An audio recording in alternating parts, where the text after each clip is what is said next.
সরকারের আমলে দক্ষিণবঙ্গ রাষ্ট্রীয় পরিবহন সংস্থায় আর্থিক দুর্নীতি হয়েছে বললেন দক্ষিণবঙ্গ রাষ্ট্রীয় পরিবহন সংস্থার চেয়ারম্যান। আপনারা দেখছেন নিউজ কলকাতা টিভি। চঞ্চল সিদ্ধান্তের রিপোর্ট, সঙ্গে আমি রিয়া।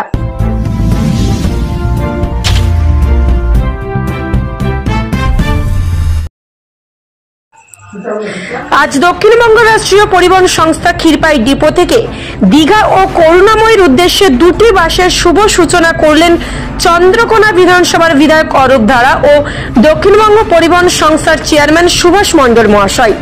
এই সভায় বক্তব্য রাখতে গিয়ে দক্ষিণবঙ্গ পরিবহন সংস্থার চেয়ারম্যান বলেন, বর্তমান সরকারের আমলে টিকিটের ভ্যান্ডার নিয়ে 7 কোটি টাকার দুর্নীতি হয়েছে।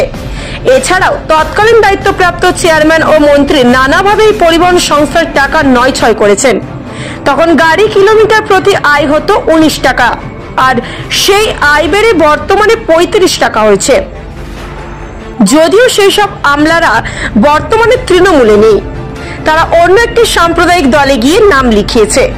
এভাবেই আজকের উদ্বোধনী সভা থেকে শুভেন্দুকে নিশানা করে নানা দুর্নীতির কথা শোনালেন বর্তমান চেয়ারম্যান সুভাষ মণ্ডল। একসময় এই পরিবহনের যারা দায়িত্বে এলেন পরবর্তীকালে আমাদের সরকার থাকাকালীনই, তারা প্রথমে টাকাটাকে রিচার্জ করতে হয়, যে আমি 100 টাকা রিচার্জ করলাম, 100 টাকার আমি টিকিট কাটার আমার ক্ষমতা, তার বেশি কিন্তু 101 টাকা ক্ষমতা নেই। কিন্তু কি কারণে, মানে 100 টাকা হয়ে গেলে সেটা লক হয়ে যাবে, খুলবে না।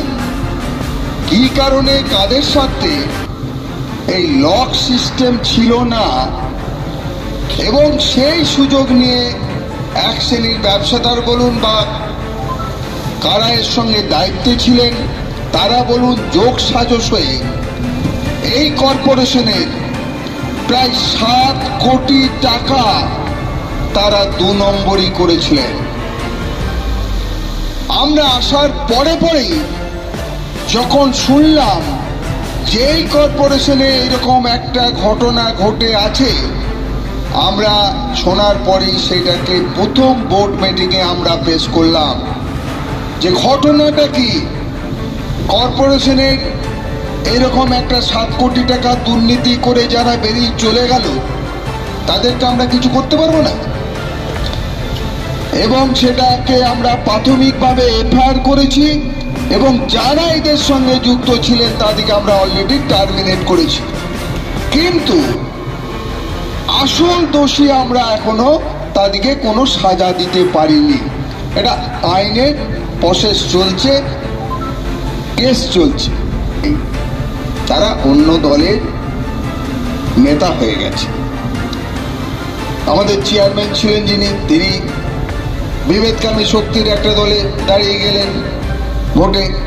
তারপরে যিনি মন্ত্রী ছিলেন সেই সময় তিনি অন্য দলে চলে গেলেন, তারা কিছু করে গেলেন না।